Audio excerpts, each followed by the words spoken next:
Hi everyone, welcome back again with another lead code question. Today we will be solving remove duplicates from the sorted array. So let me explain the question first. Here in the question they have given that we need to remove all the duplicates in place such that each unique element appears only once, which is nothing but we need to return back the number of unique elements present in the array, and at the same time they have additional things we need to do done, which is nothing but we need to update that array such that let me show with explain with the example here in the example one.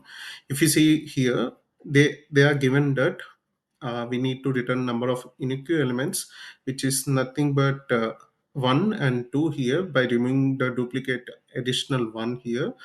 And addition, we can do it by using map dictionary map, in the sense in C++ we use map in dictionary, in Python otherwise maintaining so here one more thing, additional thing they have given that this array is already sorted, so there is no need of sorting. So we need to return back the updated values also, like for suppose here you can see, right, the number of unique elements, the answer is 1 and 2, right? I need to return 1 and 2. And there is no need of updating the rest of the elements because they have given that the elements which are beyond the unique elements have been considered as underscores, which are nothing but they don't even consider that values, but we need to return all unique elements for first k. If the number of unique elements are present k, and size of array is n, we need to place all unique elements for the first k spaces in the array. How can we do this? As it is already sorted, there is no need of sorting again. And one more thing is that here we can do it in two approaches. I will explain both two approaches. One approach is by taking duplicate array and storing all unique values in it, and returning back the array size, and at the same time updating the all first k unique values with that duplicate array. And second method is I will explain it first. Let me explain the first method so that from that easily you can get the second method. So as I have mentioned, in first method we will be using duplicate array. Let me initialize a duplicate array, vector int of temp, which is nothing but temporary array. And let me take size here, n is equals to nums dot size.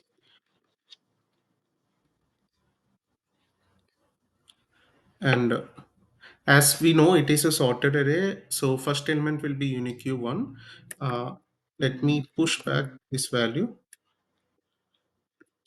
push back of what do you say, yeah, nums of 0. So we already know that how to check the number of distinct elements in a array if the element all elements are sorted, which is nothing but we will compare the adjacent values. If the adjacent values doesn't match, then it is a unique value. If it matches with the adjacent value, because the all the values are sorted, right? For example, here you can see, right, here if I compare with 0 with the next element, it's 0. And again with the 0, if I'm comparing the next element, it's 1. Okay, I found a new unique element which is nothing but 1. Now I update a tracker that okay, this is the value I needed to be checked. And one more thing is that and again if I'll check that 1 and 1, which are nothing same, right? There is no use. And check 1 and 1, and again if I check here, the I will update a tracker that okay, the unique element is there, which is nothing but one, which I got a new element 2. In that way, the number of means the you can write a condition that if the number of distinct elements, if the adjacent elements doesn't match, that many unique elements are present in the array. That's the same logic I'll be using here. So for int. As I already pushed one what is unique element into the temporary array, then I don't need to compare that value with the means I don't need to push that value into again and again to that array. So I'll be starting with from one position.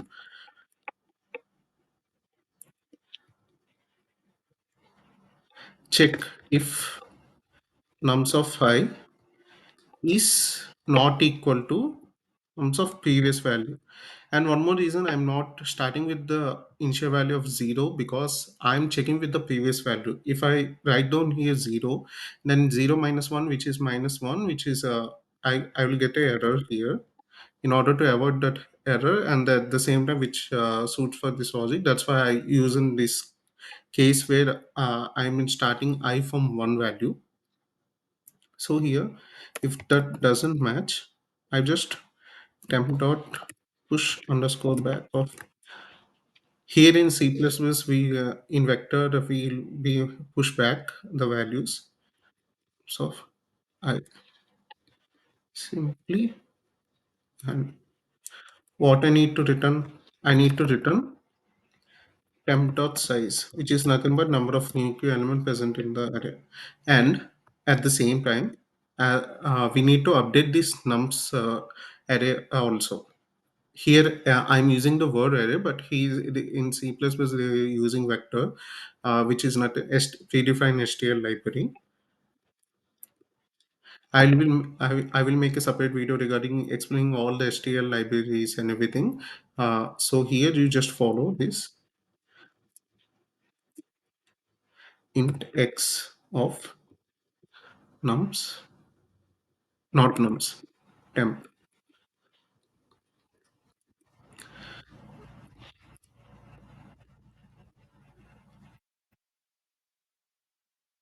So equal to x. So here, let me initialize this I as 0, int I equal to 0. That's it. Run.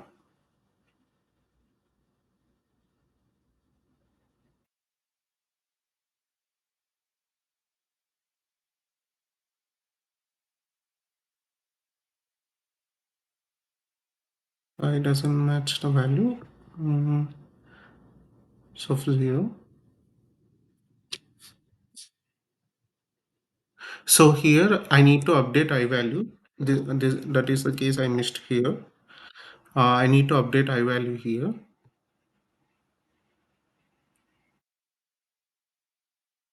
Yeah, and I can submit this. This is approach 1. We can do it in approach 2 also, which is updated version of this, which is nothing but instead of making a duplicate value, means not duplicate value, instead of having additional vector, I can have a variable from this logic you have seen here, right? I'm just implementing this logic, means I'm integrating this logic with this logic, which is nothing but I'm just making a value of a of a is equals to 1. And so because as the first element is already a unique value, then I don't need to update that value. So nums of j equal to nums of I, then j plus plus. That's it. Then I did the number of unique elements are nothing but the value of j right here. So I can return the value of j here.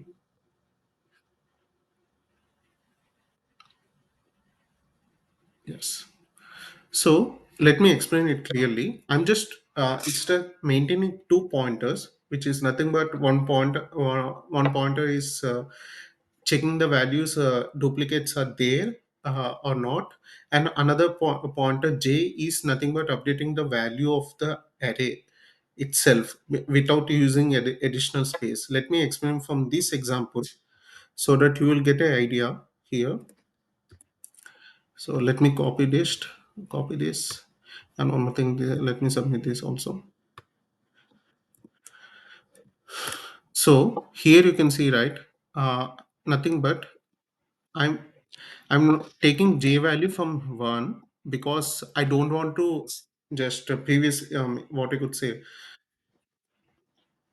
I don't want, as 0 is a, as it is a sorted and first value, of course it will be unique value. I just don't want to check from that position, and don't want, as I previously mentioned, I don't want to disturb this case also. That's why I'm not using uh, what it say j. I'm using here j is equals to 1. So here it will check that, okay, 0 and I are equal or not. As no, sorry, my bad. So here it will check that, as I equal to 1, it will check the previous value is equal or not. Of course it's equal, so that it doesn't get into this loop. And then again I value is updated to 2. Then it will check that, okay, these values are equal or not. Of course these are not equal. Then it will get into this loop, and as the j value is 1 and this value is updated to the value. Let me make it another here, another array, so you can parallel array. So it will update this value to 1 as j equal to 1, and j value will be get updated here. Again the I value is updated. It will check that, okay, uh, as 1 and 1 are equal or not. It will continue, no, it's not, both are equal, so it doesn't get into the if condition.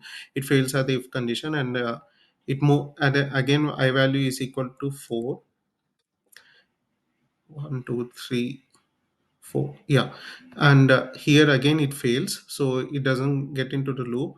And again at the I equal to 5, it will check that, okay, here 1 and 2 are equal, which is nothing but not equal, sorry. And then it get into the loop, and as the j value is equal to 2, it will update that here uh, value to the 2 as this condition. So that's how the values are updated. uh, the- let the rest of the done by yourself, so in order to get more clarity how this logic works. Okay, it's a pretty simple example, but there's another thought. But this condition is very much important, because in the very big problems we will be using this condition for the next cases, what we would say, as sub cases. This you need to learn how this logic comes. So that's how we'll be solving this question. So if you guys have any doubts regarding this thing, any doubts uh, by doing these, any questions or something, please feel to use comment section. I'm always there to answer those things, and you can connect me on LinkedIn, another social media platforms also. So if you, and share your opinion about how the video is there and what are the difficulties you'll be facing, so I can rectify on that. And follow this channel for more interesting videos like this. Thank you again, and see you in the next lead code question. Bye.